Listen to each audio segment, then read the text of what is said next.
감히 내년이 내 자리를 뺏어. 당장 저 계집애를 끌어내리지 못해. 무거운 정적이 흐르는 한성그룹 본사 최상층 이사회실. 내로라 하는 재계의 거물들이 약속이라도 한 듯 숨죽여 모여 앉은 자리였습니다. 방금 전까지 이 거대한 회사의 절대적인 주인이었던 박정숙 회장의 얼굴이 순식간에 새하얗게 질려버렸어요. 사시나무처럼 파르르 떨리는 그녀의 손가락 끝이 향한 곳에는 지난 10년 동안 이 집안에서 이름없는 식모와 다름없는 취급을 받아왔던 며느리 이지원이 단정한 아이보리 슈트 차림으로 고요하고 당당하게 앉아 있었거든요. 지원은 시어머니의 악에 바친 호통에도 눈 하나 깜짝하지 않았습니다. 그저 차분히 스크린 리모컨을 쥐고 천천히 자리에서 일어설 뿐이었지요. 지금부터 한성그룹의 지난 10년간 감춰진 진실을 하나씩 말씀드리겠습니다. 순간 회의실의 모든 시선이 그곳으로 쏠리고 사람들은 경악을 금치 못하는 표정으로 박 회장을 바라보았습니다. 늘 앞치마를 두르고 바닥만 보며 걷던 며느리가 도대체 어떻게 거대한 그룹의 꼭대기에 올라 시어머니를 내려다보게 된 걸까요? 그 숨막히는 반전의 이야기는 10년 전 그녀가 이 화려한 지옥에 발을 들이던 때로 거슬러 올라갑니다. 인생별 사연에 방문해 주셔서 감사합니다. 사연 시작 전 구독과 좋아요 부탁드리고 지금 어디서 듣고 계신지 댓글로 남겨주시면 행복한 기운이 그곳으로 전해지도록 마음 쓰겠습니다. 그럼 오늘의 이야기 시작하겠습니다. 새벽 5시 서울 성북동 대저택을 감싼 짙은 어둠이 채 가시기도 전에 이지원의 하루는 시작되었습니다. 한성그룹 재벌가의 며느리라는 화려한 타이틀을 달고 있지만 그녀의 진짜 직업은 이 거대한 저택의 이름 없는 식모나 다름없었지요. 차가운 대리석 바닥의 한기가 야은 실내화 밑창을 뚫고 발끝으로 스며들었지만 지원은 익숙한 듯 주방에 불을 켰습니다. 시어머니 박정숙 회장의 까다롭고 변덕스러운 입맛을 맞추기 위해 매일 아침갓 지은 햇살밥과 7가지가 넘는 정갈한 반찬을 새로 차려 올리는 일. 그것이 벌써 10년째 단 하루도 빠짐없이 이어져 온 그녀의 아침 일상이었습니다. 밤새 찬물에 언손을 담가야 했던 탓에 가느다란 손마디는 붉게 부어 올라 있었고 가느다란 손목에는 언제나 연한 파스 냄새가 배어 있었어요. 참 안타까운 일이죠. 세상 사람들은 남부러울 것 없는 화려한 삶이라 칭송했지만 육중한 철문 안쪽의 현실은 서늘한 무시와 냉대가 짙은 그림자처럼 깔려있는 감옥이었습니다. 원래 지원은 서울의 이름난 갤러리에서 촉망받는 큐레이터로 일하며 자신만의 단단한 커리어를 쌓아가던 당찬 여성이었어요. 친정어머니가 시장 골목 후미진 곳에서 작은 반찬 가게를 운영하며 홀로 외동딸을 키워냈지만 지원은 그림자 하나 없이 맑고 올곧은 성품을 지닌 사람이었습니다. 전시 기획 업무로 우연히 최민호 전무를 만나 열렬한 연애 끝에 결혼을 약속했을 때 시어머니 박 회장의 반대는 세간의 짐작보다 훨씬 거세고 매서웠습니다. 어디 근본도 없는 시장통 반찬 장수 집안 딸자식이 감히 우리 집에 발을 들이느냐? 내 눈에 흙이 들어가기 전엔 절대 안 된다. 시어머니는 그녀의 출신을 빌미로 지독한 독설을 퍼부었지요. 그런 극심한 핍박을 뚫고 두 사람이 부부의 연을 맺을 수 있었던 건 오직 돌아가신 시아버지 최영수 회장의 든든한 지지 덕분이었습니다. 사람의 됨됨이를 한눈에 알아본 시아버지는 것엔 외풍을 막아주는 유일한 바람막이가 되어주셨거든요. 하지만 7년 전 그 든든한 기둥이 세상을 떠나시자마자 저택 안의 공기는 한겨울 얼음장처럼 돌변해버렸습니다. 방패막이가 사라진 자리에 남은 건 반창각 딸이라는 꼬리표를 쥐고 흔드는 시어머니의 노골적인 학대와 노동 착취뿐이었던 거죠. 오전 내내 고된 주방 노동을 간신히 마친 지원은 정갈한 베이지색 카디건 차림으로 강남 테헤랄로에 위치한 한성그룹 본사 3층 문화사업부 사무실에 들어섰습니다. 회사 조직도상 그녀의 이름 앞에는 공식적인 직함 하나 없었습니다. 그저 회장님 며느리라는 모호한 위치였지만 이곳에서만큼은 공기가 완전히 달랐어요. 부장님, 이번 현대미술전 관람 동선 시안입니다. 아무래도 입구 쪽 조도가 마음에 걸리는데요. 직원들은 직함 없는 그녀를 부장님이라 부르며 실질적인 리더로 깊이 의지했습니다. 전시 기획안을 살피는 지원의 눈빛은 주방에서의 피로를 씻어낸 듯 예리하게 빛났죠. 지난번 피드백을 반영해서 입구 쪽 조도를 한 단계만 낮춰보세요. 작품이 가진 본연의 텍스처와 색감을 살리는 게 가장 중요하니까요. 그리고 VIP 동선은 갤러리 앞을 먼저 거치도록 수정해주세요. 차분하면서도 명확한 지시에 직원들은 연신 고개를 끄덕이며 태블릿에 메모하기 바빴습니다. 역시 부장님 없으면 이 부서 어떡하죠? 저희끼리 며칠을 머리 싸매고 고민해도 안 풀리던 문제가 단번에 깔끔하게 정리되네요. 막내 직원의 너스레의 회의실 안에 모처럼 가벼운 웃음이 번졌습니다. 하지만 그 작은 성취감마저 온전히 그녀의 몫이 될 수는 없었어요. 회의실 문이 벌컥 열리며 김은정 대표가 화려한 슈트 차림으로 들어섰기 때문입니다. 옳지. 다음 달 8일 전시 기획안 다 됐지? 그거 있다. 오후에 어머니 뵙고 내가 직접 보고할 테니까 내 방으로 넘겨. 참으로 뻔뻔하기 짝이 없는 요구였습니다. 지난 석 달 동안 지원이 팀원들과 밤을 새워가며 완성한 기획안을 껍데기뿐인 계열사 대표인 김은정이 자신의 단독 성과로 가로채려는 속셈이었죠. 지원이 입술을 살짝 깨물며 조심스레 반박했습니다. 언니, 이 기획안은 저희 팀원들이 실무진에서 직접 보고하는 게 맞습니다.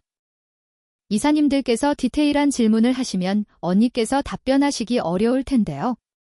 하지만 돌아오는 건 김은정의 날선 어음뿐이었습니다. 어머, 옳게. 주제 파악 좀 해. 시장통에서 콩나물이나 팔던 집구석 출신이 기획안 하나 썼다고 유세 떠는 거야? 어머니가 옳게 낸 기획안을 곱게 보시기나 하겠어? 내가 대표로 이름 얹어주는 걸 영광으로 알라고. 모멸적인 언사에 직원들의 얼굴이 차갑게 굳어졌지만 지원은 그저 말없이 완성된 USB를 건넬 수밖에 없었습니다. 여기서 소란을 피워봤자 결국 피해를 보는 애꿎은 부서 직원들이니까요.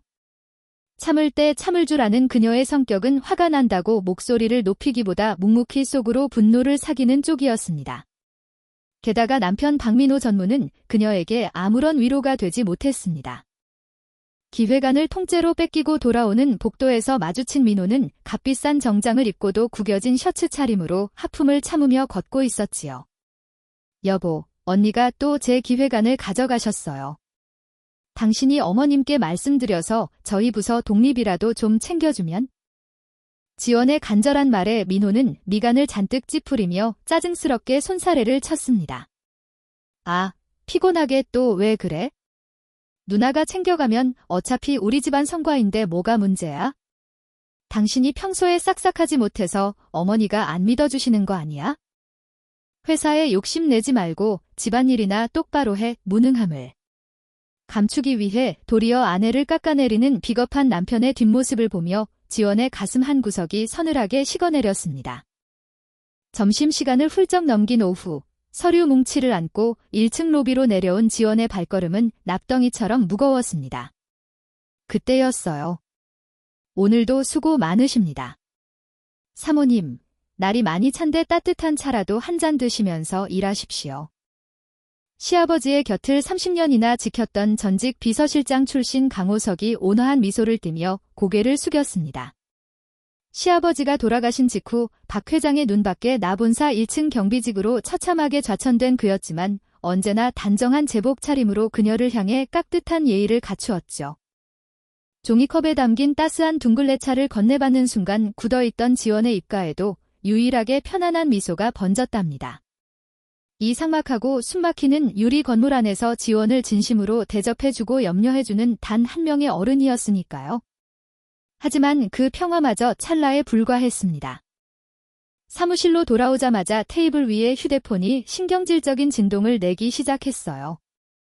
화면에 뜬 어머님이라는 세 글자를 확인한 지원의 어깨가 순식간에 굳어버렸죠. 복도로 나가 통화 버튼을 누르기가 무섭게 날카로운 목소리가 고막을 찔렀습니다. 너 지금 어디야? 오늘 저녁에 내 중요한 손님 12명 올 거다. 외부 식당 음식 배달시킬 생각일랑 아예 접고 내가 직접 코스 요리로 정갈하게 차려놔. 헛수고 부리지 말고 제 시간에 맞춰서 준비해. 며느리가 회사에서 어떤 업무를 하고 방금 전 기획안을 뺏겨 얼마나 속이 상했을지는 안중에도 없다는 듯 일방적인 지시는 그대로 툭 끊어져 버렸습니다. 차가운 통화 종료음에 그녀는 마른 세수를 하며 무거운 한숨을 삼켜야 했지요. 그날 저녁 성북동 대저택의 넓은 주방은 소리 없는 전쟁터와 다름 없었습니다. 옷을 갈아입을 새도 없이 앞치마를 두른 지원은 12명분의 전체 요리부터 안심 스테이크, 정교한 디저트까지 쉴 새 없이 불 앞을 오갔습니다. 달아오른 불의 열기에 이마로 굵은 땀방울이 흘러내렸고 새벽부터 종일 뾰족한 구두를 신고 있던 발목은 감각이 둔해질 정도로 퉁퉁 부어 올랐지만 잠시도 벽에 기댈 틈이 없었죠. 화려한 샹들리에가 빛나는 다이닝룸에서 시어머니와 재계 인사들이 고급 샴페인 잔을 부딪히며 호탕하게 웃는 동안 지원은 주방 구석 차가운 싱크대 위에 남은 샐러드 조각으로 간신히 줄어든 배를 채워야만 했습니다. 밤 11시가 훌쩍 넘어서야 길고 길었던 만찬이 끝이 났습니다. 산더미처럼 쌓인 기름진 접시들과 깨지기 쉬운 얇은 와인잔들을 홀로 씻어내고 닦아내며 지원은 여러 번 남편의 번호로 전화를 걸어보았어요.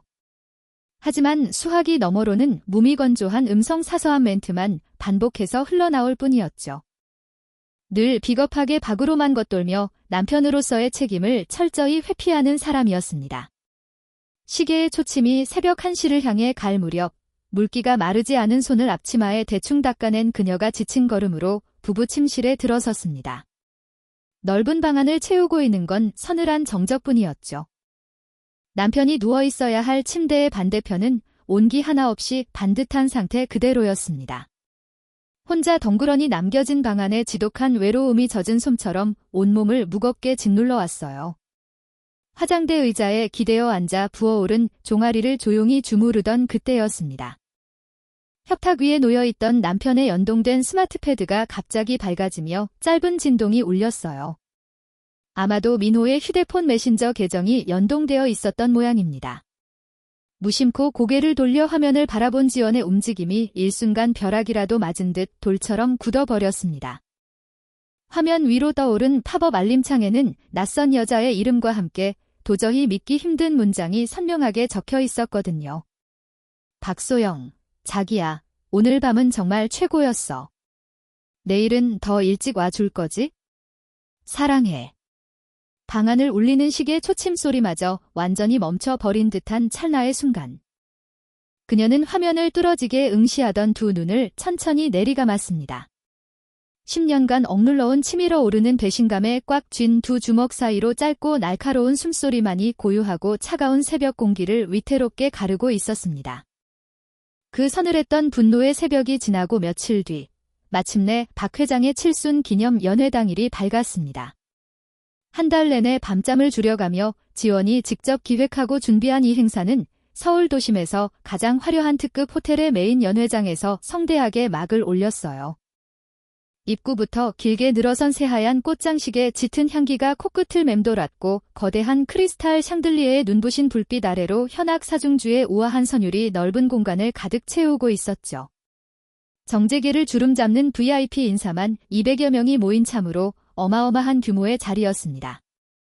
지원은 발뒤꿈치가 다 까져 피가 배어나오는 줄도 모른 채 아침부터 굳은 구두를 신고 연회장 구석구석을 뛰어다녀야만 했습니다.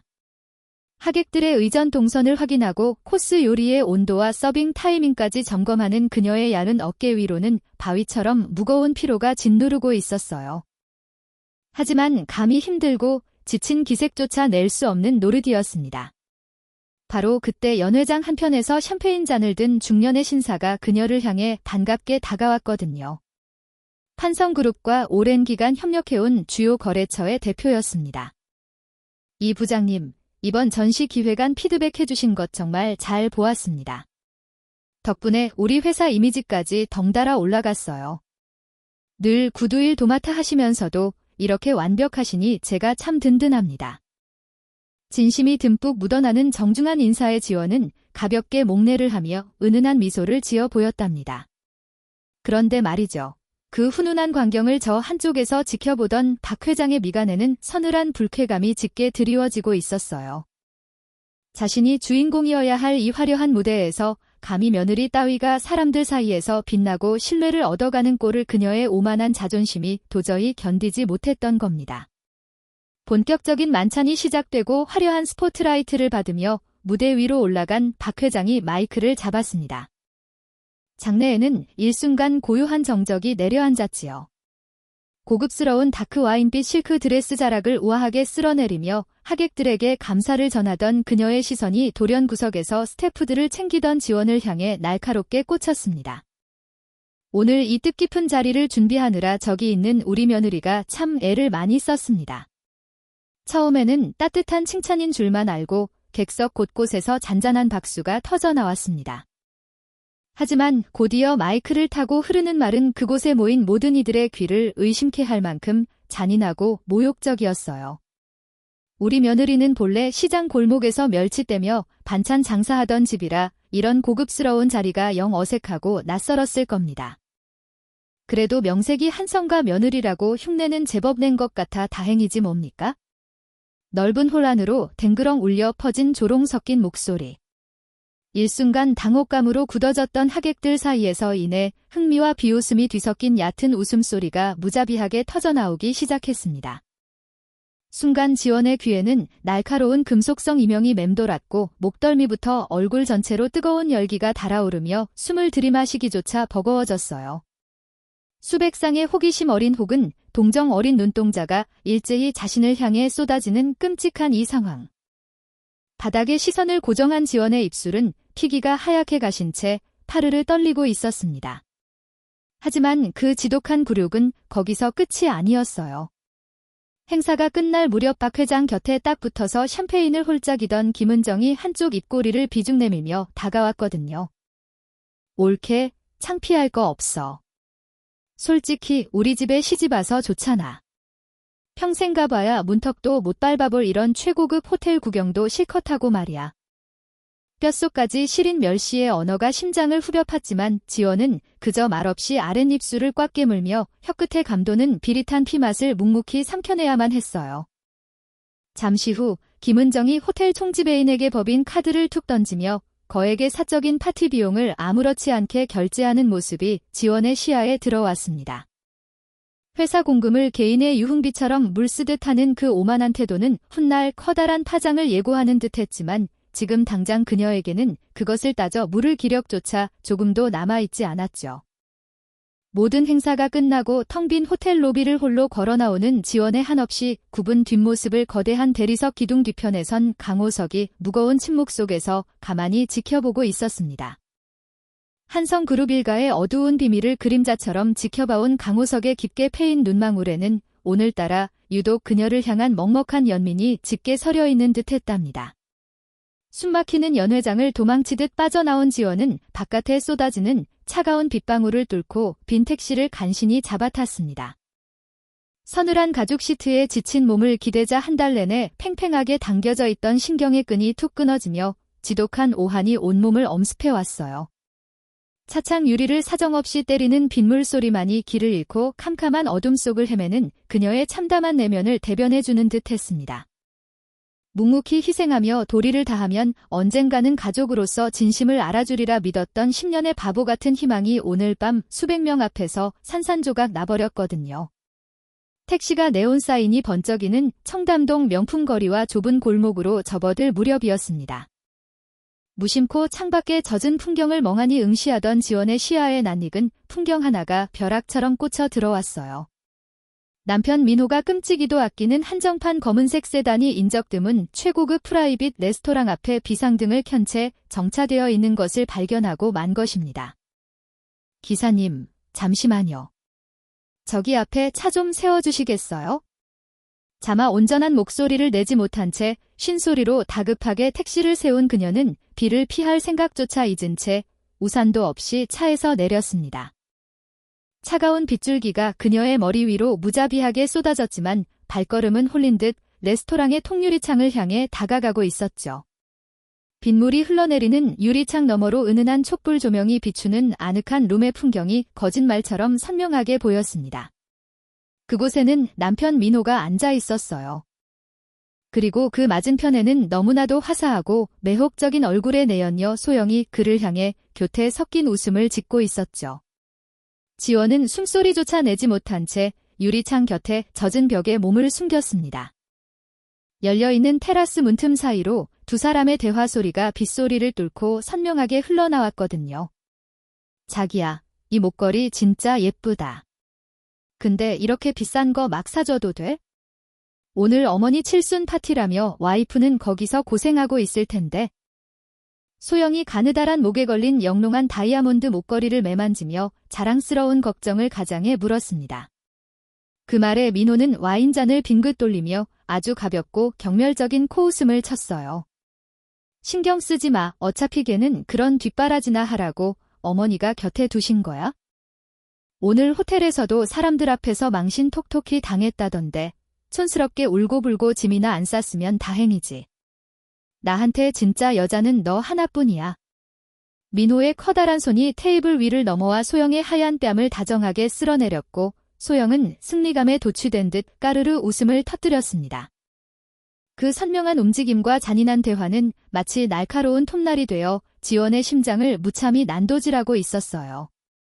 아내가 수백 명 앞에서 조롱거리로 무너져 내리며 이를 악물고 버티던 바로 그 시간 동안 남편은 내연녀와 함께 이토록 아늑한 공간에서 최고급 와인을 마시며 자신을 짓밟고 있었던 겁니다. 그 처참한 광경을 똑똑히 목격했음에도 그녀의 굳게 담은 입에서는 비명조차 새어나오지 않았습니다. 빗물에 흠뻑 젖은 두 손의 온기가 차갑게 식어가며 맥박이 느려지는 감각만이 서늘하게 느껴졌을 뿐이었죠. 무거운 정적만이 짙게 깔린 텅 빈 대저택. 옷을 갈아입을 새도 없이 흠뻑 젖은 차림으로 침실에 돌아온 지원은 커다란 전신 거울 앞에 우두커니 섰습니다. 화려했던 실크 원피스는 처참하게 구겨지고 흙탕물에 얼룩져 있었으며 정성껏 빗어 올렸던 머리카락은 초라하게 흐트러져 창백한 뺨에 달라붙어 있었어요. 거울 속에 비친 자신의 얼굴에는 생기라고는 조금도 남아있지 않은 그저 껍데기만 남은 유령 같았지요. 그제야 비로소 차갑게 굳어있던 붉은 눈시울에서 투명한 물방울이 위태롭게 차오르기 시작했습니다. 하지만 그녀는 결코 소리내어 흐느끼지 않았어요. 그저 미세하게 파들거리는 오른손을 천천히 들어올려 메말라가는 뺨 위로 조용히 흘러내리는 눈물을 아주 단호하고 서늘하게 닦아내고 있었습니다. 창밖에서 이따금씩 내리치는 창백한 번개 불빛이 그녀의 굳어진 얼굴을 차갑게 비추고 지나가던 그 순간 굳게 다물려 있던 지원의 입술 사이로 서늘하고 묵직한 한마디가 어두운 방 안의 무거운 공기를 가르며 조용히 흩어졌어요. 10년이야, 10년을 이렇게 살았어. 그것은 절망의 탄식이 아니었습니다. 지독했던 희생의 마침표를 찍고 자신을 짓밟은 자들을 향해 칼을 겨누겠다는 서늘한 각성의 시작이었지요.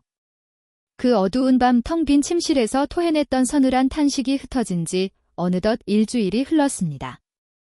잿빛 구름이 잔뜩 낀 목요일 오후, 한성그룹 본사 25층 회장실로 향하는 복도에는 숨이 막힐 듯한 정적만이 감돌고 있었어요. 대리석 위를 걷는 지원의 구두굽 소리만이 규칙적으로 울려 퍼지고 있었지요. 두꺼운 카페 위 깔린 문 앞까지 다가가는 동안 그녀의 입술은 굳게 닫혀 있었고 호흡은 얕아졌습니다. 이미 회사 내부에서는 문화사업부의 주요 프로젝트들이 김은정의 계열사로 강제 이관되는 등 지원의 수족을 잘라내는 작업이 노골적으로 진행되고 있었거든요. 도살장으로 끌려가는 초식동물의 기분이 이런 것일까요? 무거운 문을 열고 들어서자 최고급 가죽 소파 특유의 매캐한 냄새가 코를 찔렀습니다. 통유리창을 등지고 앉은 박 회장의 눈빛은 나를 바짝 세운 칼날처럼 서늘했어요. 넓은 책상 위에는 결제를 기다리는 서류가 무더기로 놓여 있었는데 박 회장의 앙상한 손가락이 툭 던지듯 지원의 앞으로 밀어낸 것은 빳빳한 석장짜리 서류였습니다. 도장 찍어. 10년 밥 먹여줬으면 됐지? 이제 그만 짐 싸서 깨끗하게 나가. 날카로운 종이 모서리가 책상 위를 미끄러지는 바스락 소리가 정적을 찢었습니다. 이혼합의서. 굵은 고딕체로 적힌 5글자가 불쏘시개가 되어 시야로 무섭게 달려들었거든요.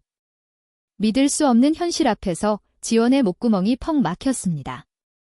위자료 1억 얹어줄 테니까 군말 없이 도장 찍어. 내가 알량한 집안에서는 평생 만져보지도 못할 큰 돈이잖아. 어머님, 어떻게 이러실 수가 있습니까? 제가 지난 10년 동안 이 집안을 위해 죽도록. 박 회장이 매섭게 소리를 질렀습니다.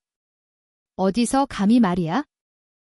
내가 안 나가겠다고 버티면 내 친정어미가 시장통에서 하는 그 구질구질한 반찬 가게도 무사할 줄 아느냐?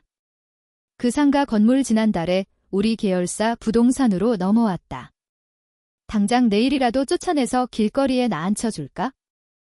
그것도 모자라면 내가 맡고 있던 문화사업부 예산 횡령으로 엮어서 감방에 쳐넣어 주랴. 참으로 잔인하고 지독한 협박이었습니다. 며느리를 내쫓기 위해 친정어머니의 유일한 생계수단인 작은 가게까지 인질로 잡고 있지도 않은 횡령 누명까지 씌우려 하다니. 모멸감과 분노의 지원에 턱관절이 아릿해지도록 어금니가 맞물렸습니다.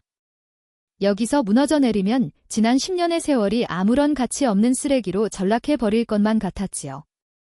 눈동자 안쪽에서 뜨거운 열기가 후끈 솟구쳐 올랐지만 그녀는 피가 날 정도로 아랫입술을 꽉 깨물며 억눌렀습니다. 회장실을 쫓기듯 빠져나온 지원은 엘리베이터에 몸을 실어 1층으로 내려왔습니다. 크리스탈 샹들리에가 눈부시게 빛나는 본사 로비의 바닥을 내디딘 순간 그녀의 발걸음은 덫에 걸린 듯 우뚝 멈춰 서고 말았어요. 대리석 바닥 위로 경쾌하게 울려 퍼지는 콧소리 섞인 웃음. 그 진원지에는 다름 아닌 남편의 내연녀 소영이 화려한 명품 원피스 차림으로 서 있었거든요. 어머님, 오후 회의는 잘 끝나셨어요? 제가 어머님 모시고 저녁 식사하려고 일찍 왔어요. 어느새 전용 엘리베이터를 타고 내려온 박 회장이 소영의 손을 다정하게 맞잡았습니다. 오냐? 우리 예쁜 새아가 왔니? 그래, 우리 소영이가 정식으로 들어오면 회사 사업이 훨씬 더 커질 거야. 내 기획사가 우리 그룹의 아주 든든한 복덩이지 뭐냐? 두 사람이 다정하게 팔짱을 낀 모습은 누가 보아도 재벌가의 사랑받는 고부 그 자체였습니다. 점심시간을 맞아 로비를 오가던 직원들이 삼삼오오 모여 힐끔거리며 수군대는 소리가 거대한 벌떼처럼 귓가에 웅웅거렸지요. 저 여자 그 유명한 기획사 대표 박소영 맞지? 사모님 자리가 바뀐다는 소문이 진짜였나 봐. 입 좀 낮춰. 벌써 위자료 받고 쫓겨났다는 소문이 파다하잖아. 그 노골적인 속삭임들은 날카로운 바늘이 되어 온몸의 피부를 사정없이 찔러댔습니다.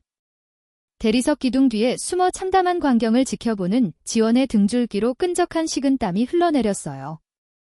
치열했던 10년이 지워지고 빈자리에 다른 누군가가 버젓이 채워져 있는 현실의 구토가 밀려올 지경이었죠. 피기가 하얗게 가신 손끝이 기둥의 표면을 신경질적으로 긁어내렸지만 넓은 로비 안에서 그녀의 찢어지는 마음을 알아채는 사람은 단 한 명도 없었습니다.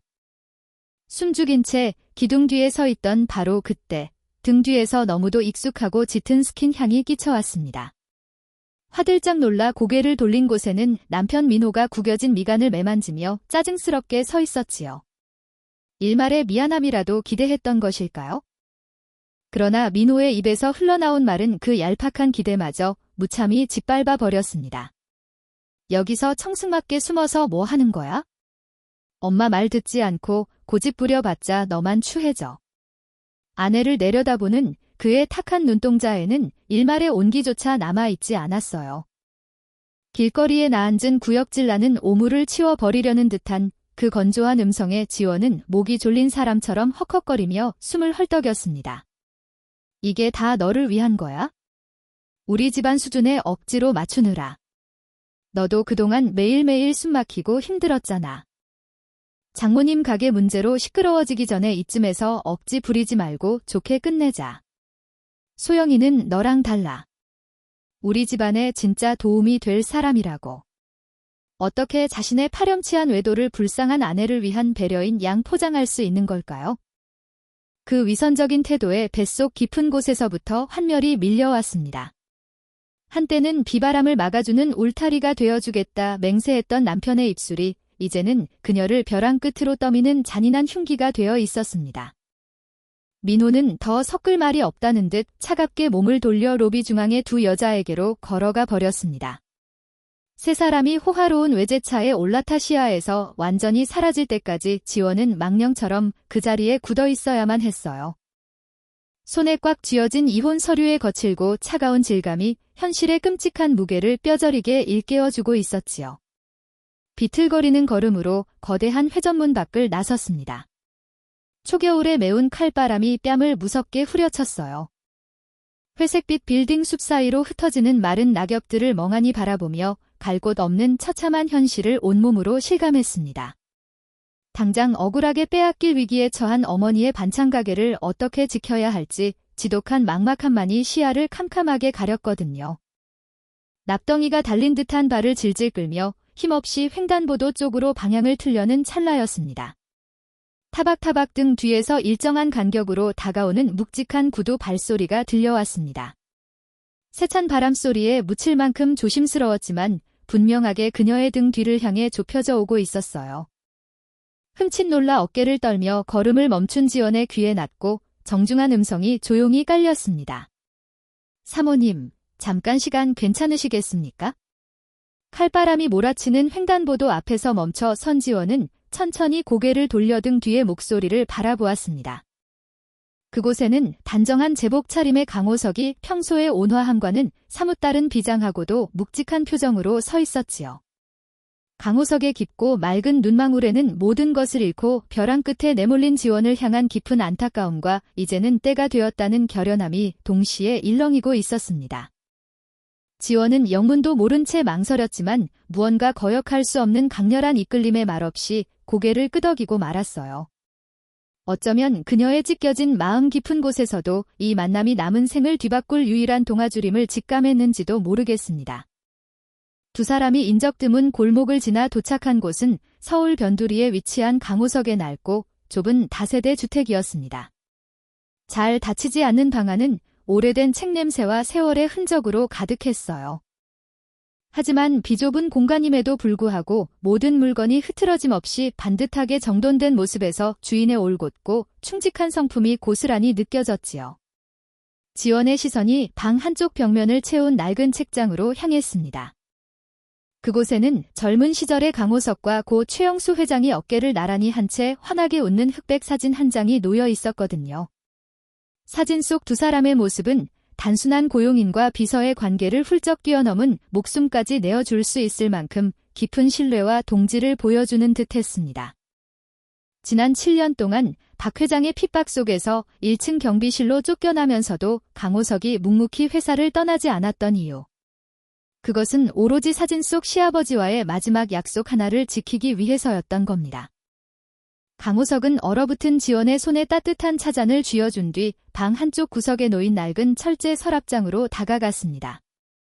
그는 품속에서 작은 열쇠를 꺼내 아주 조심스럽게 자물쇠를 열었어요.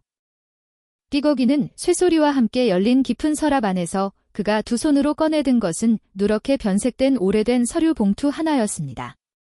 강호석의 손길은 마치 세상에서 가장 귀한 성물을 다루듯 지극히 신중하고 경건했지요. 그는 그 봉투를 탁자 위 지원의 앞에 조심스럽게 내려놓았습니다. 7년 전 회장님께서 눈을 감으시기 직전에 제게 맡기신 겁니다. 사모님께서 그 집을 나오게 되는 날, 모든 것을 빼앗기고 벼랑 끝에 서게 되는 날, 그때 반드시 전해주라고 당부하셨습니다. 강호석의 나직한 목소리는 미세하게 떨리고 있었습니다. 지원은 봉투를 향해 뻗으려던 손을 허공에서 멈칫했어요. 그 집을 나오게 되는 날이라는 서늘한 말의 의미가 그녀의 머릿속을 무겁게 맴돌았습니다. 시아버지는 이미 자신이 세상을 떠난 뒤에 아내인 박 회장과 딸 김은정이 지원에게 어떤 짓을 저지를지, 그리고 나약한 아들 민호가 어떻게 아내를 배신할지 모든 것을 꿰뚫어보고 예견하셨던 걸까요? 파들거리는 손끝으로 간신히 봉투의 입구를 열자 안에서는 여러 번 접힌 편지 몇 장과 엄청난 두께의 서류 뭉치가 쏟아져 나왔습니다.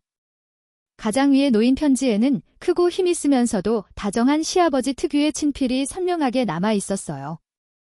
지원은 숨을 고르며 첫 문장을 읽어 내려가기 시작했습니다. 지원아, 내가 이 편지를 읽고 있다면 결국 그 차가운 집에서 쫓겨나듯 나왔다는 뜻이겠지?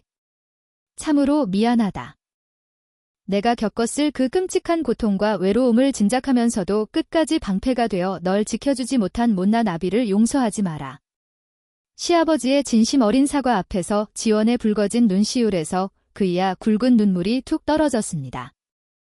편지는 그녀가 얼마나 뛰어난 능력과 따뜻한 인품을 가졌는지에 대한 칭찬으로 이어졌어요. 나는 내가 우리 회사에 들어와 묵묵히 일군 문화사업부의 눈부신 성장을 보며 확신했다. 내가 일군 그 부서야말로 우리 한성그룹의 진짜 미래라는 것을 말이다.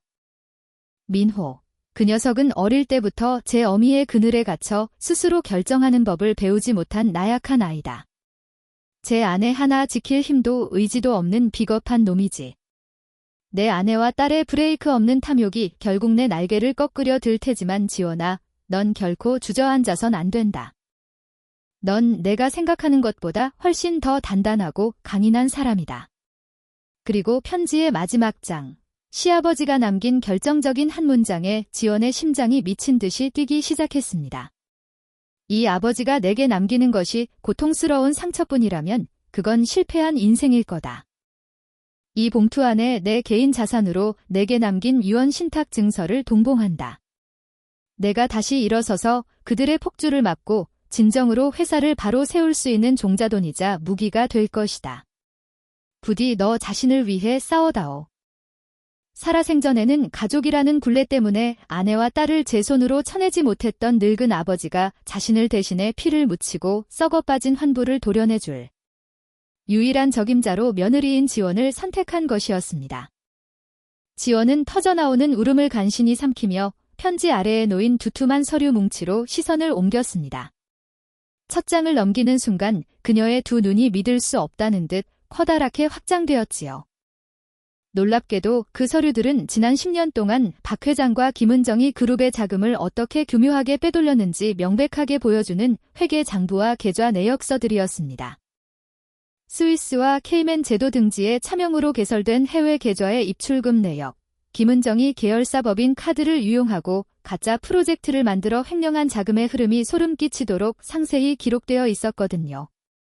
박 회장의 지독한 악행은 단순한 가정 내 학대를 넘어선 명백하고도 치밀한 기업 범죄였습니다. 더욱 충격적인 것은 서류의 마지막 부분에 첨부된 한 장의 구조도였어요. 한성그룹의 비자금이 세탁되는 최종 정착지. 그곳은 다름 아닌 내연녀 소영이 대표로 있는 연예기획사 소영 아트컴퍼니였습니다. 소영의 회사는 애초에 정상적인 기획사가 아니라 박 회장의 비자금을 합법적인 투자금으로 위장해 세탁하기 위해 만들어진 실체 없는 페이퍼 컴퍼니였던 겁니다. 남편 민호의 단순한 외도 상대인 줄만 알았던 소영이 실은 시어머니의 거대한 비리 사슬에 가장 깊숙이 개입된 공범이라는 사실에 지원의 온몸에 소름이 돋아올랐지요. 강호석의 원룸을 나선 지원은 그날 밤 짐 가방단 2개만을 들고 마포구에 위치한 작고 낡은 오피스텔로 거처를 옮겼습니다. 난방조차 제대로 되지 않아 서늘한 냉기가 감도는 좁은 방이었지만 그녀는 추위를 느낄 수도 없었어요. 밤이 깊어가는 줄도 모르고 바닥에 웅크려 앉아 시아버지가 남긴 서류와 장부들을 미친 듯이 탐독하기 시작했습니다. 차가운 숫자와 기록들 속에서 그녀는 박 회장과 김은정의 탐욕스러운 민낯을 보았고 민호의 비겁함을 보았으며 뻔뻔하게 미소 짓던 소영의 추악한 밑바닥을 똑똑히 확인했지요. 친정어머니의 반찬 가게를 빼앗아 길거리에 나앉게 하겠다던 시어머니의 잔인한 협박이 귓가에 다시 맴돌았습니다. 그 순간이었어요. 지난 10년 동안 흘렸던 서럽고 억울한 눈물이 뜨겁고 날카로운 분노의 불길로 완전히 타오르기 시작한 것은요. 그녀는 더 이상 가여운 피해자로 남아 바닥에 엎드려 울고만 있지 않기로 다짐했습니다. 시아버지가 그녀를 믿고 남긴 이 완벽한 무기들을 손에 쥔 이상 얌전히 당해줄 이유가 없었지요. 오히려 이 지독한 사슬을 끊어내고 가족을 지켜야 할 주체는 바로 자신임을 뼛속 깊이 각성하고 있었습니다. 막 떠오르는 붉은 태양을 말없이 응시하던 지원이 굳게 닫혀있던 입술을 열고 나지막이 속삭였습니다. 아버님, 제가 하겠습니다. 그 사람들이 아버님의 회사를 그리고 제 인생을 망가뜨린 대가 남김없이 돌려주겠습니다. 그것은 피눈물 나는 과거와의 완전한 결별이자 자신을 짓밟은 자들의 숨통을 끊어놓을 거대한 전쟁을 선포하는 서늘하고도 완벽한 각성이었습니다.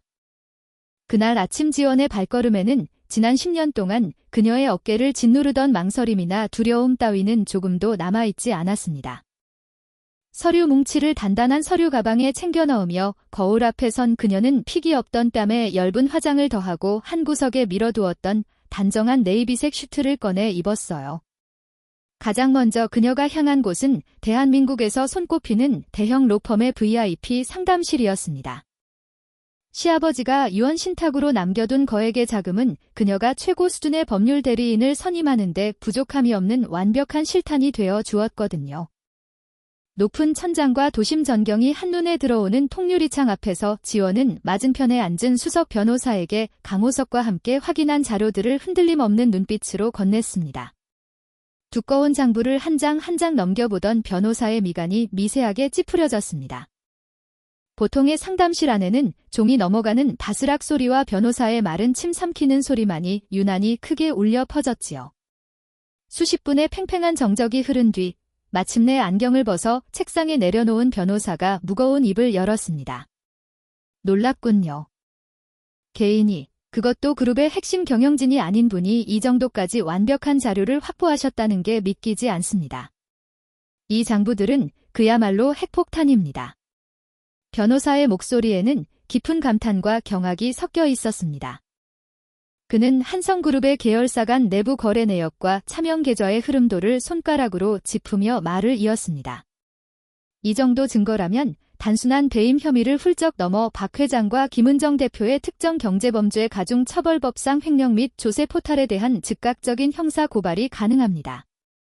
하지만 법정에 세우기 전에 그들을 완전히 꼼짝 못하게 만들려면 이 오래된 장부를 뒷받침할 최근의 자금 세탁 정황과 살아있는 증언들이 필요합니다. 그 말에 지원은 조용히 고개를 끄덕였습니다. 그녀가 원하는 것은 그저 꼬리 자르기 식의 얄팍한 복수가 아니었으니까요. 뿌리 깊게 썩어버린 환부를 완전히 도려내고 자신의 땀방울이 밴 회사를 온전히 되찾는 것, 그것이 이지원이 가야 할 유일한 길이었습니다. 법률적 검토를 마친 지원이 두 번째로 착수한 일은 박 회장의 가장 비열한 협박 수단이었던 친정어머니의 반찬 가게를 안전하게 지켜내는 것이었습니다. 시어머니는 계열사 부동산을 움직여 어머니를 길거리에 나앉게 하겠다고 협박장을 놓았었지요.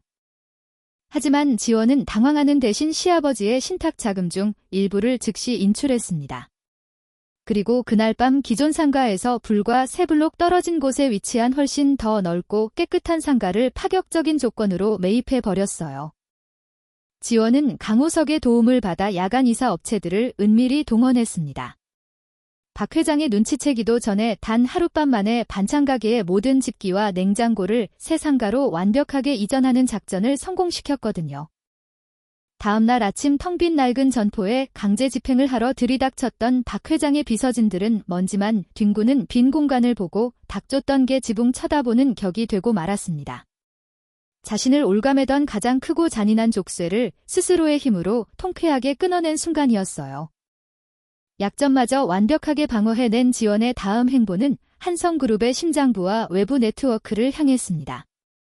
그녀는 지난 10년간 문화사업부에서 동고동락했던 핵심 부서 직원들과 갤러리 시절부터 신의를 다져온 주요 거래처 대표들의 연락처 목록을 펼쳐놓았어요.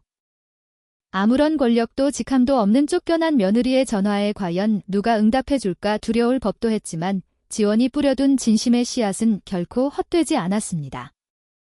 며칠 뒤 서울 외곽의 인적 드문 프라이빗룸에서 지원은 10년 가까이 한성그룹과 굵직한 프로젝트를 진행해온 대형 예술 기획사의 대표와 마주 앉았습니다. 지난번 연회장에서 지원에게 진심 어린 인사를 건넸던 바로 그 중년의 신사였지요. 다짜고짜 만나자고 연락한 그녀에게 대표는 굳은 얼굴로 입을 열었습니다.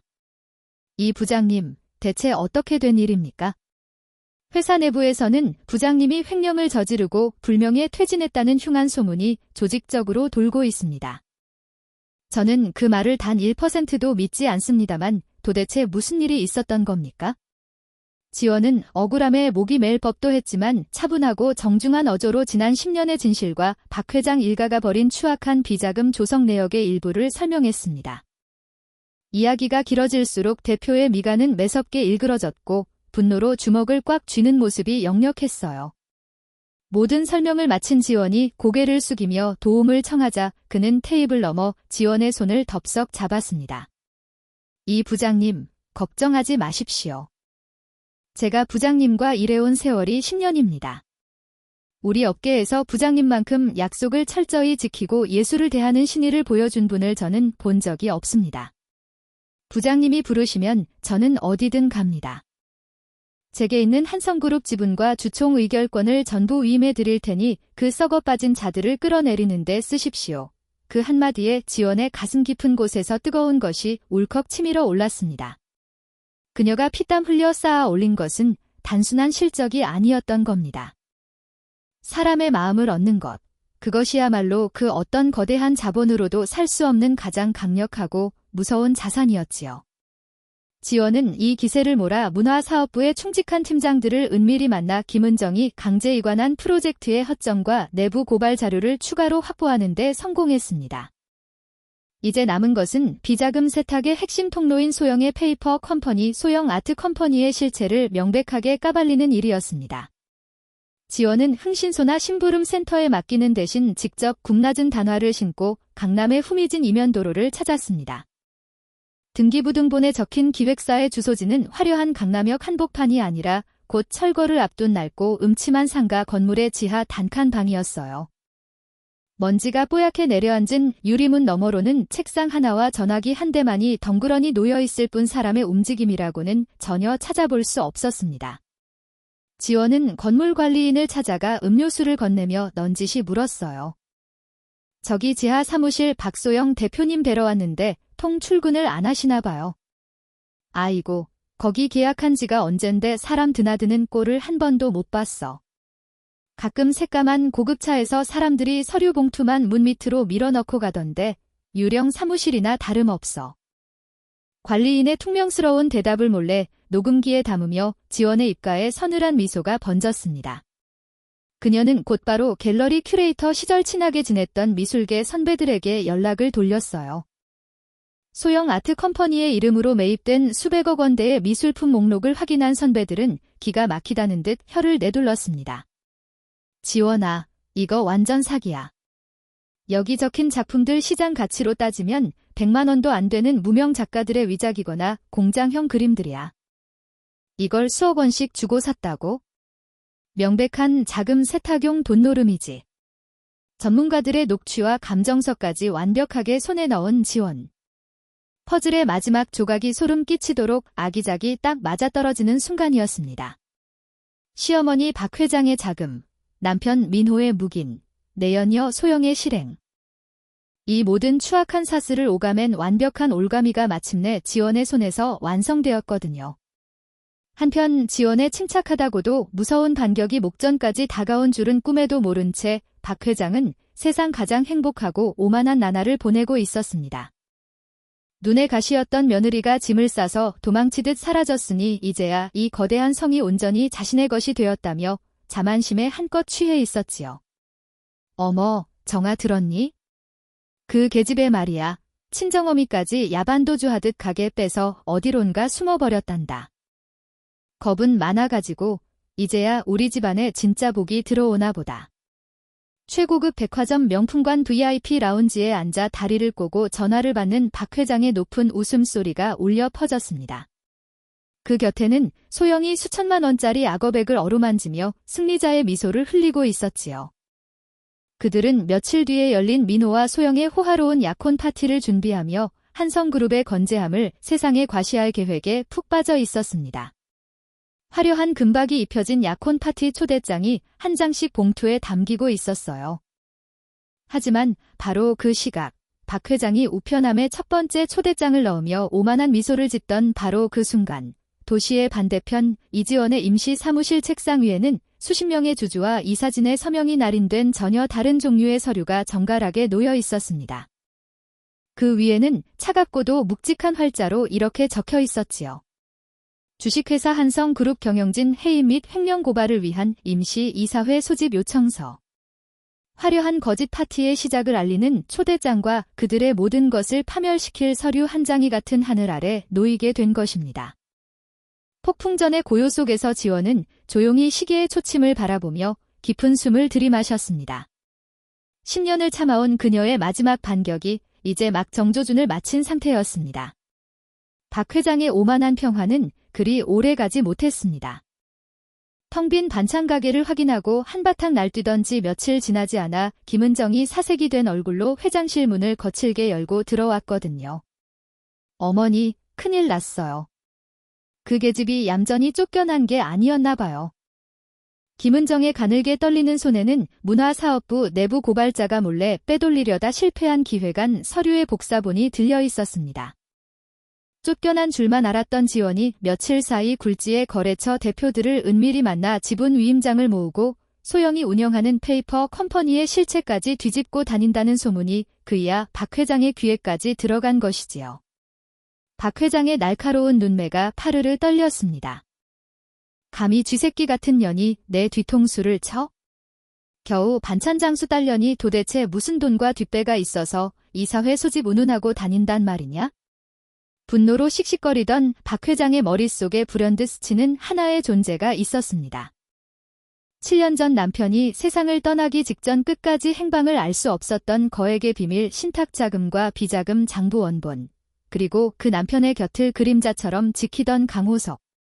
박 회장은 독사처럼 차가운 미소를 지으며 김은정에게 은밀하고도 잔인한 지시를 내렸습니다. 강호석, 그 늙은 구렁이가 뒤에서 수작을 부리고 있는 게 틀림없다. 정아, 내가 오늘 밤 당장 본사 재무팀 서버실과 강호석의 경비 구역을 싹 다 뒤져라. 원본 장부가 있다면 반드시 불태워버리고 서버에 남은 찌꺼기 자료까지 모조리 삭제해. 돈으로 매수할 수 있는 이사들은 지금 당장 백지 수표를 줘서라도 우리 쪽으로 입을 막고. 박 회장의 지시를 받은 김은정은 곧바로 움직였습니다. 그녀는 지원과 10년을 거래했던 예술기획사 대표를 가장 먼저 찾아가 수십억 원대의 독점 계약을 내미는 방식으로 회유하려 들었어요. 저희 어머니께서 아주 크게 쏘시는 겁니다. 이지원 그 여자가 무슨 허무맹랑한 소리를 했든 다 잊어버리시고 이 계약서에 도장 찍으시죠. 하지만 김은정이 오만하게 내민 계약서는 대표의 단호한 거절과 함께 허공에 흩어지고 말았습니다. 돈과 권력이면 모든 것을 살 수 있다고 믿어온 그들의 비열한 방식이 지원이 진심으로 닦아놓은 올곧은 신의의 벽 앞에서 처참하게 깨져버린 통쾌한 순간이었지요. 외부 매수에 실패하자 김은정은 극도로 초조해졌습니다. 결국 그녀가 선택한 마지막 방법은 직접 증거를 인멸하는 것이었어요. 깊은 새벽, 모두가 퇴근하고 어둠이 내려앉은 한성그룹 본사에 검은 모자를 푹 눌러쓴 김은정이 은밀히 숨어들었습니다. 그녀는 미리 빼돌린 마스터키를 이용해 1층 경비실 내부의 캐비닛과 25층 재무팀 서버실을 거침없이 헤집고 다녔지요. 이윽고 강호석의 개인 사물함 가장 깊숙한 곳에서 한성그룹 차명계좌 및 비자금 내역이라는 라벨이 붙은 두툼한 파일을 발견한 김은정의 입가에 비열한 웃음이 번졌습니다. 멍청한 것들. 이런 허술한 데다 숨겨두면 내가 평생 모를 줄 알고. 그녀는 장부를 품에 숨긴 채 곧바로 서버실로 올라가 소영 아트 컴퍼니와 거래했던 지난 3년치의 내부 결제 데이터까지 모조리 영구 삭제 버튼을 눌러버렸습니다. 증거를 완벽하게 없앴다는 승리감에 도취된 김은정의 발걸음은 깃털처럼 가벼웠지요. 하지만 김은정이 한 가지 치명적으로 간과한 사실이 있었습니다. 이 모든 야간 침입 상황이 지원과 강호석이 아주 치밀하게 파놓은 완벽한 함정이었다는 것을 말이지요. 같은 시각 본사 건물 건너편 후미진 골목에 주차된 평범한 검은색 승합차 안. 지원과 강호석은 숨을 죽인 채 여러 대의 노트북 화면을 뚫어지게 응시하고 있었습니다. 화면 속에는 김은정이 캐비닛을 뒤져 장부를 훔치고 서버실 컴퓨터에 USB를 꽂아 데이터를 불법으로 삭제하는 모든 과정이 고화질이 적외선 카메라로 선명하게 녹화되고 있었거든요. 사모님께서 박 회장의 급한 성정을 역이용하신 전략이 한치의 오차도 없이 맞아떨어졌습니다. 강호석의 나직한 감탄의 지원은 차갑게 빛나는 눈빛으로 모니터를 응시하며 대답했어요. 어머님과 언니는 자신들이 궁지에 몰렸다고 생각하면 합법적인 대응보다는 수단과 방법을 가리지 않고 남의 것을 훔쳐서라도 증거부터 없애려 드실 분들입니다. 돈으로 주주들을 매수하지 못하면 그 다음은 반드시 직접 도둑질을 하러 오실 줄 알았지요. 그녀의 말대로 김은정이 의기양양하게 훔쳐간 장부는 껍데기만 교묘하게 위조한 가짜 복사본이었습니다. 진짜 원본 장부와 서버 데이터의 완벽한 백업본은 이미 지원의 손을 거쳐 대형 로펌의 금고와 검찰청 특수부 검사의 책상 위에 아주 안전하게 놓여 있었지요. 오히려 김은정의 이 무모한 야간 침입은 자신들의 비리를 스스로 자백하는 꼴이 되었을 뿐만 아니라 야간 건조물 침입 및 정보통신망법 위반, 증거인멸이라는 빼도 박도 못할 무거운 범죄 혐의를 추가로 덮어쓰는 결정적인 자충수가 되고 말았습니다. 박 회장 일가의 숨통을 끊어놓을 마지막 올가미가 다름 아닌 그들 자신의 손으로 아주 단단하게 묶인 셈이었어요. 다음 날 아침 박 회장의 성북동 저택 다이닝룸에서는 그들만의 오만한 축배가 벌어지고 있었습니다. 김은정이 밤새 가짜 장부를 화장실 변기에 던져 넣어 재더미로 만드는 모습을 지켜보며 박 회장과 소영은 기쁨을 감추지 못하고 샴페인 잔을 부딪혔습니다. 수고했다, 정아. 이제 그 천박한 계집이 쥐고 흔들량한 펜은 흔적도 없이 다 타버렸어. 내일이 우리 민호와 소영의 약혼 파티니.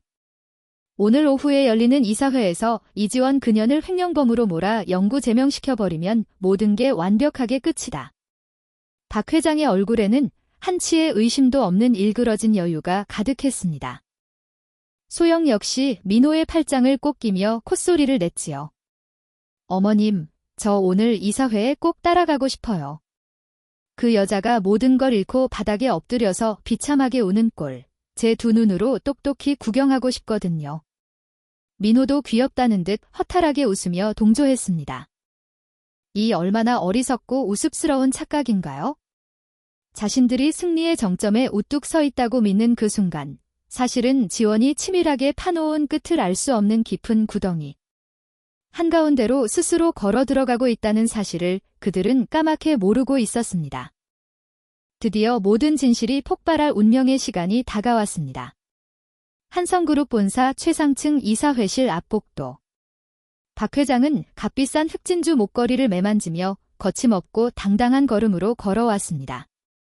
그녀의 뒤로는 김은정과 민호, 그리고 화려한 명품으로 치장한 소영이 세상을 다 가진 듯 거만한 표정으로 뒤따르고 있었지요. 오늘이야말로 이지원이라는 지독한 오점을 이 집안에서 완벽하게 지워버리고 새로운 권력을 공고히 다지는 통쾌한 축제의 장이 될 것이라 굳게 믿어 의심치 않았죠. 자, 들어가자. 우리 회사의 더러운 쓰레기를 치우자. 박 회장이 수행비서에게 거만하게 턱짓으로 지시하자 육중한 문 양쪽으로 이사회실 문이 서서히 열렸습니다. 그런데 문이 활짝 열림과 동시에 이사회실 안으로 들어선 박 회장의 발걸음이 마치 보이지 않는 거대한 벽에 부딪힌 것처럼 우뚝 멈춰 섰습니다. 승리감으로 붉게 달아올랐던 그녀의 얼굴은 일순간 피기가 가시며 새하얀 잿빛으로 굳어버렸지요. 넓은 원형 테이블의 가장 높은 상석. 오직 그룹의 최고 권력자만이 앉을 수 있는 바로 그 자리에 어제까지만 해도 집안에 이름 없는 식모였던 이지원이 단정하고도 위협적인 아이보리 슈트 차림으로 고요하게 앉아 있었기 때문입니다.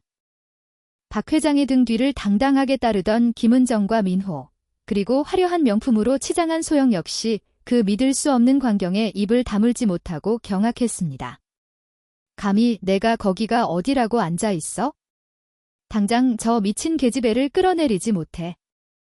박 회장이 이성을 잃고 악에 바친 목소리로 소리쳤습니다. 하지만 이사회실을 가득 채운 수십 명의 주주들과 사회이사들은 누구 하나 그녀의 명령에 움직이지 않았어요. 그저 서늘하고 싸늘한 시선으로 박 회장 일가를 무겁게 응시할 뿐이었습니다.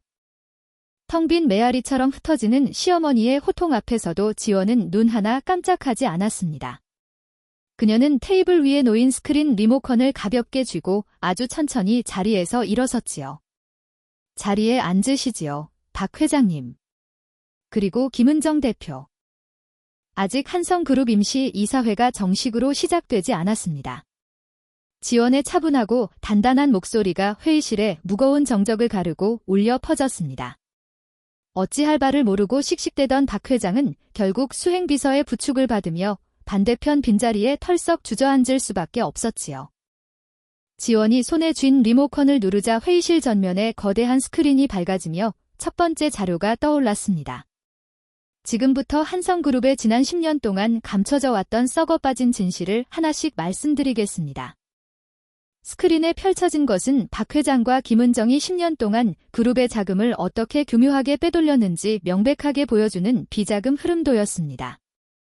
붉은 선으로 연결된 자금의 이동 경로는 마치 거대한 거미줄처럼 복잡했지만 그 끝은 정확히 하나로 모여 있었지요.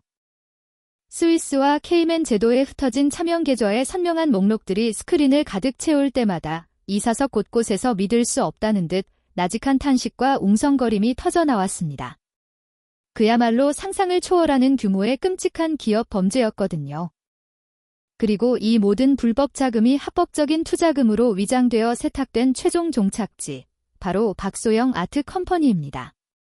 다음 화면에 소영의 얼굴과 함께 페이퍼 컴퍼니의 법인 등록증이 커다랗게 띄워졌습니다. 방금 전까지 시어머니의 팔짱을 끼고 오만하게 미소 짓던 소영의 얼굴이 순식간에 사색이 되며 덜덜 떨리기 시작했지요. 거짓말이야? 우리 기획사는 정당하게 미술품에 투자하고 수익을 냈다고요? 저 여자가 지금 질투에 눈이 멀어서 억지를 부리는 겁니다. 소영이 안달이 난 목소리로 버럭했지만 지원은 그저 가여운 벌레를 보듯 그녀를 쳐다보며 스위치를 한 번 더 눌렀습니다. 그러자 스크린에는 소영의 기획사 이름으로 매입된 수백억 원대 무명 작가들의 위작 리스트와 미술계 최고 권위자들의 감정평가서가 적나라하게 공개되었어요.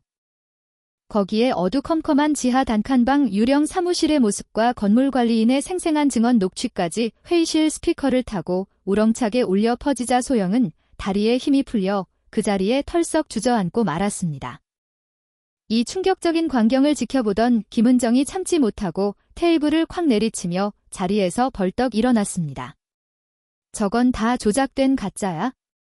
너 따위가 진짜 장부를 가지고 있을 리가 없잖아. 내가 어젯밤에 원본을 전부 불태워버리고 데이터도 싹 다 지웠는데 무슨 수로? 극도의 흥분 상태에서 자신도 모르게 끔찍한 자백을 내뱉어버린 김은정은 자차 싶어 두 손으로 황급히 제 입을 틀어막았습니다. 이사들은 경악을 금치 못하며 수군거렸고 박 회장마저 핏발선 눈으로 딸을 원망스럽게 노려보았지요. 지원의 입가에 마침내 서늘하고도 통쾌한 미소가 번졌습니다. 원본을 모두 불태웠다고 생각하셨습니까, 언니? 언니가 어젯밤 훔쳐가신 건 제가 미끼로 던져둔 교묘한 위조본이었습니다. 진짜 원본 장부와 데이터는 아주 안전한 곳에 보관되어 있지요. 지원의 손짓에 따라 스크린 화면이 전환되며 어젯밤 김은정이 검은 모자를 푹 눌러쓴 채 1층 경비실 캐비닛을 뒤지고 25층 서버실 컴퓨터의 데이터를 불법으로 삭제하는 선명한 고화질 적외선 CCTV 영상이 재생되었습니다. 강호석과 지원이 치밀하게 파놓은 덫에 제 발로 걸어들어가 자신들의 범죄를 스스로 증명해버린 꼴이었지요. 변명의 여지조차 없는 완벽하고도 참담한 증거 영상 앞에서 김은정은 넋이 나간 듯 의자에 쓰러졌습니다. 그때 지원의 곁에 묵묵히 서 있던 변호사가 앞으로 한 걸음 나서며 두툼한 서류 뭉치를 각 이사들의 자리로 배포하기 시작했습니다. 오늘 오전 9시 박정숙 회장과 김은정 대표, 그리고 박소영 씨에 대한 특정 경제범죄 가중처벌법상 횡령, 배임, 조세포탈, 야간 건조물 침입, 증거인멸 혐의를 담은 고발장이 서울중앙지검 특수부에 정식으로 접수되었습니다. 이미 압수수색 영장이 발부되어 검찰 수사관들이 본사 로비로 진입 중이라는 소식입니다. 검찰이라는 두 글자가 떨어지기가 무섭게 이사회실은 발칵 뒤집혔습니다. 평생을 철옹성 같은 권력의 정점에서 군림해온 박 회장의 화려한 시대가 단 한 장의 고발장 앞에서 맥없이 허물어지는 역사적인 순간이었지요. 박 회장의 손이 사시나무처럼 덜덜 떨렸고 그녀의 야른 입술은 타락해 질려 한마디 말조차 뱉어내지 못했습니다. 이 참담한 몰락의 현장에서 가장 먼저 꼬리를 자르고 비겁하게 도망치려 한 것은 다름 아닌 남편 민호였습니다. 그는 땀으로 범벅이 된 창백한 얼굴을 감싸주며 지원을 향해 무릎이라도 꿇듯 애원하기 시작했어요. 지원아, 여보, 나는 정말 아무것도 몰랐어. 어머니와 누나가 뒤에서 이런 끔찍한 짓을 벌이는 줄 나는 맹세코 정말 몰랐다고. 소영이, 저 여자한테 속은 거야? 모든 책임을 늙은 어머니와 내연녀에게 떠넘기며 목숨을 구걸하는 남편의 그 초라하고 찌질한 밑바닥의 지원은 깊은 곳에서부터 환멸을 느꼈습니다. 당신이 몰랐다고요? 천만에요. 당신은 모든 것을 알면서도 비겁하게 눈을 감았고 철저히 이 회사의 고혈을 함께 빨아먹었을 뿐입니다. 지원의 단호한 일갈과 함께 마지막 슬라이드가 띄워졌습니다. 그것은 민호가 소영에게 사준 수천만 원짜리 다이아몬드 목걸이와 지원이 연회장에서 피눈물을 흘리던 바로 그 시각 최고급 레스토랑에서 결제한 호화로운 영수증들이 빼곡히 적힌 법인 카드 사용 내역서였어요. 당신 일가가 회사의 피를 빨아먹고 유흥을 즐길 동안 제가 이끌었던 문화사업부는 밤낮 없이 땀 흘려 일했습니다. 여기 이 보고서를 보십시오. 지난 10년 동안 문화사업부가 창출한 수익이 우리 한성그룹 전체 매출의 무려 35%를 차지합니다. 이 회사를 진정으로 먹여 살린 건 당신들의 그 얄팍한 혈통이 아니라 저와 우리 직원들의 피와 땀이었습니다. 지원의 피 끓는 호소의 장례는 숙연해졌습니다. 그때 주주 자격으로 이사회에 참석한 10년지기 예술기획사 대표가 자리에서 일어나 지원을 향해 묵직한 지지 발언을 던졌습니다. 저희 협력사들은 오직 이지원 부장님의 실력과 그 올곧은 신의만을 믿고 이 회사와 거래해왔습니다. 회사 자금을 개인 지갑처럼 털어쓴 경영진들은 당장 그 자리에서 물러나 엄중한 법의 심판을 받아야 마땅합니다. 곳곳에서 동의하는 이사들의 거센 목소리가 터져나왔습니다. 이 완벽한 포위망 속에서 변호사는 마침내 박 회장의 숨통을 영원히 끊어놓을 마지막 문서를 꺼내 들었어요. 바로 고 최영수 회장이 강호석에게 맡겨두었던 유언 신탁 증서의 원본이었습니다. 선대 회장님께서는 생전에 본인의 모든 지분을 신탁하시며 단 하나의 특별한 조건을 명시하셨습니다. 현재의 경영진이 회사의 존립에 심각한 해를 끼치는 범죄를 저지를 경우 이사회의 결의를 통해 모든 지분의 의결권을 며느리인 이지원 씨에게 전면 위임한다. 이것이 선대 회장님의 마지막 유지입니다. 시아버지가 며느리에게 남긴 세월을 뛰어넘은 그 깊고 단단한 사랑과 신뢰의 증거가 세상에 드러나는 순간이었어요. 지원의 붉어진 눈시울에 맺힌 눈물이 마침내 흘러내리기 시작했지요. 이사회는 지체 없이 즉각적인 표결에 돌입했습니다. 박정숙 회장 및 김은정 대표, 박민호 전무의 임원직 전면 해임과 경영 정상화를 위한 비상대책위원회 구성. 결과는 만장일치에 가까운 압도적인 가결이었습니다. 의사봉이 탕탕탕하고 무겁게 울리는 순간 박 회장은 두 눈을 뒤집으며 의자 아래로 처참하게 무너져 내렸습니다. 그녀가 평생을 바쳐 쌓아 올렸던 거대하고 탐욕스러운 모래성이 형체도 없이 바스라지는 순간이었습니다. 모든 폭풍이 지나가고 이사들과 주주들이 하나둘 빠져나간 텅 빈 회의실.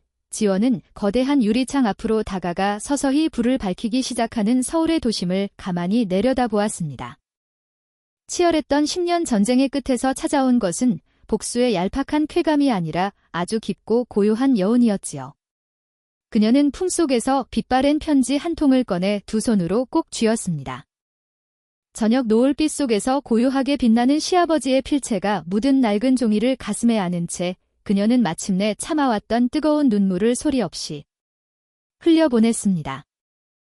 길고 길었던 10년의 폭풍이 마침내 그 맹렬한 끝을 맺고 세상에는 서서히 모든 것의 결과가 선명하게 드러나기 시작했습니다.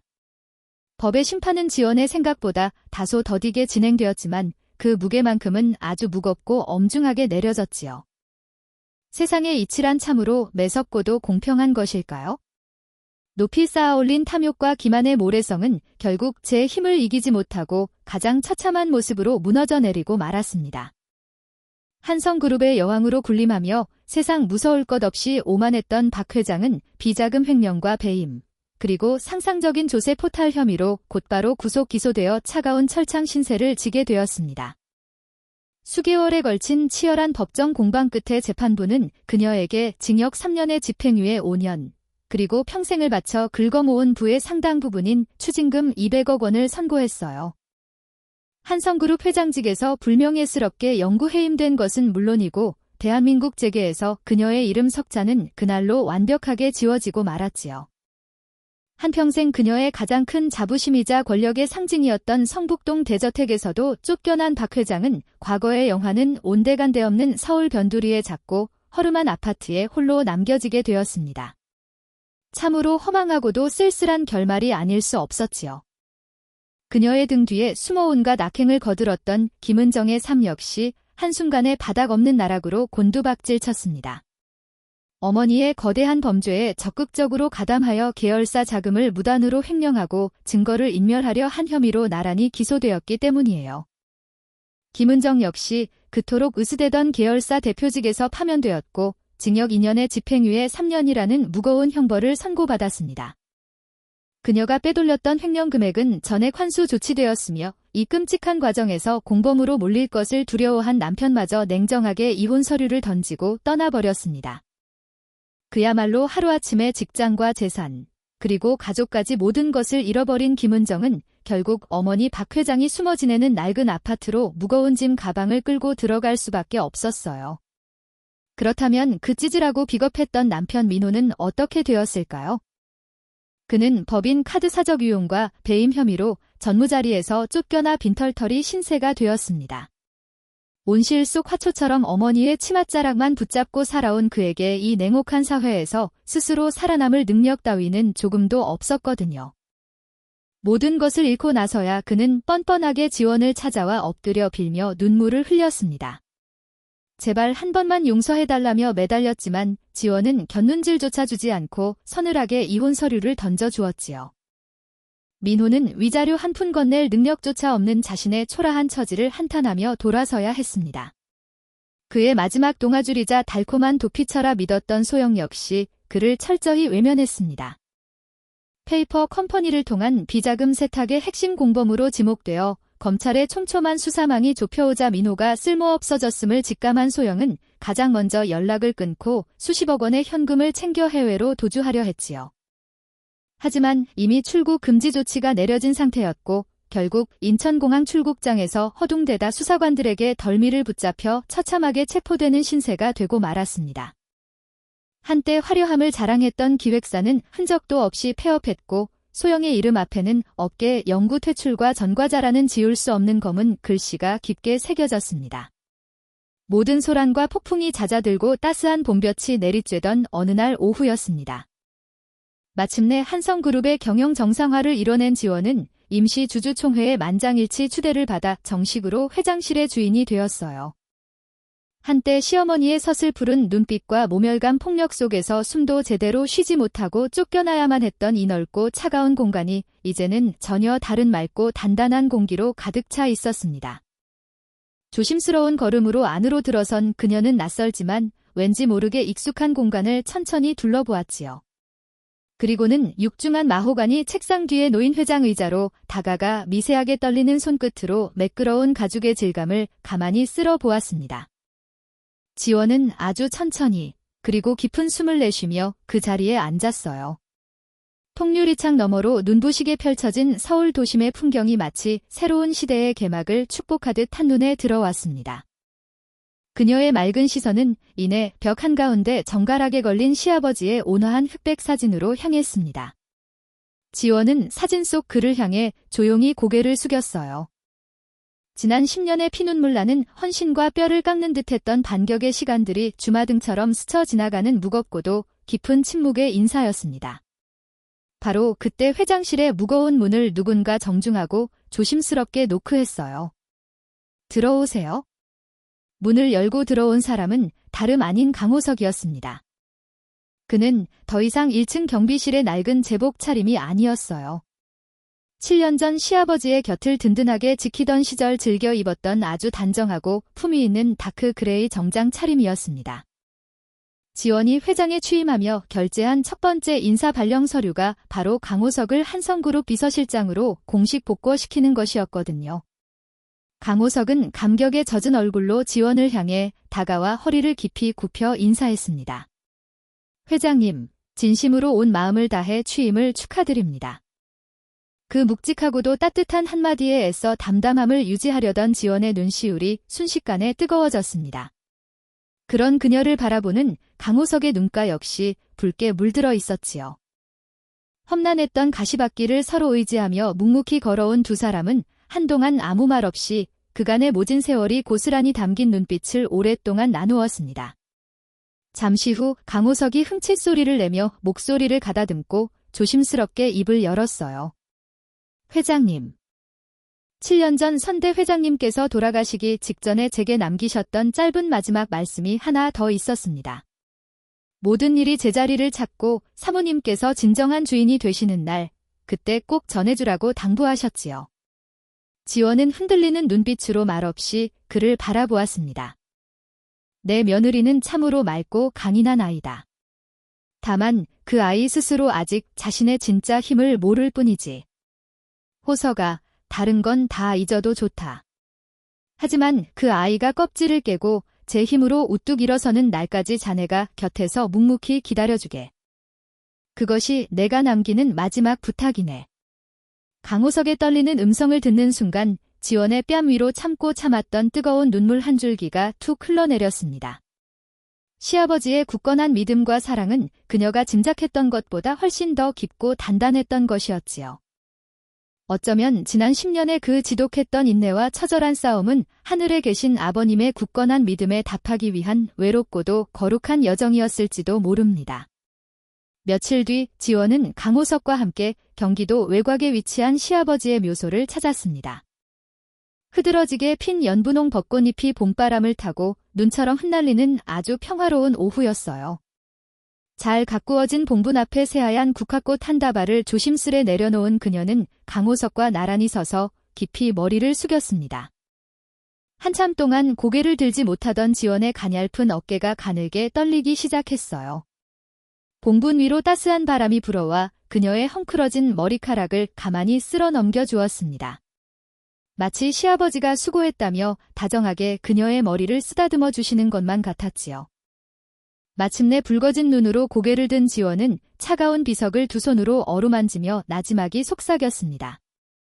아버님, 저 마침내 해냈습니다. 아버님의 마지막 부탁을, 그리고 우리 회사를 제가 완벽하게 지켜냈습니다. 이제는 부디 편히 쉬세요. 결국 두어 터지듯 쏟아져 나온 맑은 울음은 쉬지 않았습니다. 그것은 지난날의 아픔을 원망하는 슬픔의 눈물이 아니었어요. 오랜 시간 겹겹이 쌓아왔던 무거운 짐을 마침내 훌훌 털어버리는 해방감이었고 자신을 끝까지 믿어준 이에 대한 한없는 감사함이었습니다. 한 걸음 뒤에 선 강호석 역시 더는 벅찬 감정을 누르지 못하고 소매 끝으로 조용히 굵은 눈물을 닦아내고 있었지요. 한편 좁고 허름한 아파트에 홀로 남겨진 박 회장은 하루 종일 멍하니 창밖을 바라보는 일이 잦아졌습니다.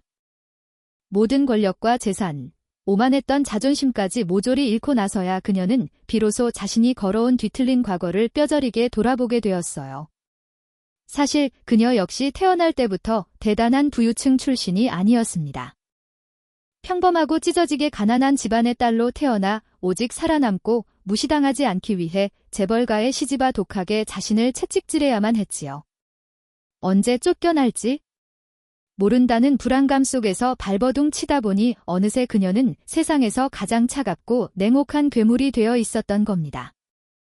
그녀가 왜 그토록 지원의 맑은 성품을 시기하고 미워했을까요? 어쩌면 며느리의 그 올곧은 모습에서 자신이 까맣게 잃어버렸던 순수하고 가난했던 과거의 그림자를 보았기 때문일 겁니다. 남루하지만 세상 물정 모르던 어린 날의 자신이 겹쳐 보여 인정하고 싶지 않은 그 콤플렉스 때문에 더욱 모질고 잔인하게 굴었던 것이었지요. 깊은 밤 후회와 회한의 눈물로 며칠을 뜬 눈으로 지새우던 박 회장은 결국 구부정하게 책상에 앉아 낡은 펜을 들었습니다. 그리고는 지원에게 아주 짧은 편지 한 통을 꾹꾹 눌러 썼어요. 며칠 뒤 한성그룹 회장실의 책상 위, 지원의 손에 들린 하얀 편지 위에는 비뚤고 힘없는 글씨로 이렇게 적혀 있었습니다. 미안하다. 정말 미안하다. 모든 것이 어리석은 내 잘못이었어. 너는 나보다 훨씬 더 훌륭하고 단단한 사람이었다. 그 짧고도 무거운 편지를 읽어내려가던 지원의 눈에서 맑고 뜨거운 눈물방울이 툭하고 종이 위로 떨어져 번졌습니다. 그 눈물은 한때 자신을 끔찍하게 짓밟았던 악연에 대한 완전한 용서이자 평생을 탐욕과 콤플렉스에 갇혀 살아온 한 가여운 여성의 고독한 삶에 대한 깊은 연민이었습니다. 마침내 10년의 묵은 상처를 모두 털어낸 지원은 창밖의 푸른 하늘을 향해 아주 화창하고 아름다운 미소를 지어 보였습니다. 그녀의 진짜 눈부신 인생이 비로소 시작되는 완벽한 순간이었습니다. 시어머니의 뒤늦은 참회와 진심이 담긴 편지 위로 지원의 맑은 눈물이 조용히 떨어졌습니다. 한 방울, 또 한 방울 흘러내리는 그 따뜻한 눈물은 지난 10년의 끔찍하기도 하고 고단했던 시간을 포근하게 어루만져 주는 듯 했어요. 때로는 사무치는 억울함에 홀로 까만 밤을 지새워야 했고 때로는 아무도 믿어주지 않는 캄캄한 가시밭길을 묵묵히 걸어가야만 했었지요. 하지만 그 모든 고통스러운 시간을 감내하며 진심을 다했던 지원의 선한 의지를 세상은 끝내 외면하지 않았습니다. 혹시 지금 이 영상을 보시는 분들 중에도 언젠가는 내 진심을 세상이 알아주리라는 그 굳건한 믿음 하나만으로 고단하고 지친 하루하루를 버티고 계신 분이 있으신가요? 누구에게도 털어놓지 못할 무거운 서러움을 가슴속 깊이 묻어둔 채 그저 묵묵하게 자신의 좁은 자리를 지키며 인내하고 계신 분도 분명 계실 겁니다. 조금 늦게 피어나는 꽃이 더 짙고 오래 향기를 품는다는 말이 있습니다. 거센 비바람 속에서도 당신께서 인내하며 보내신 그 모든 시간과 진심은 결코 헛되이 흩어지지 않고 반드시 가장 찬란한 결실로 돌아올 것입니다. 오늘 이지원 회장의 이야기가 여러분의 지친 마음 한편에 작은 위로와 통쾌한 희망으로 와닿으셨다면 따뜻한 응원의 댓글 한 줄을 남겨주시면 어떨까요? 여러분이 보내주시는 작은 공감과 구독, 그리고 좋아요는 저희가 또 다른 감동적인 이야기를 찾아 전해드리는데 아주 큰 힘이 됩니다. 삶의 모든 눈부신 순간이 이야기가 되는 곳, 지금까지 여러분의 곁을 지키는 인생 별 사연이었습니다. 시청해주셔서 감사합니다.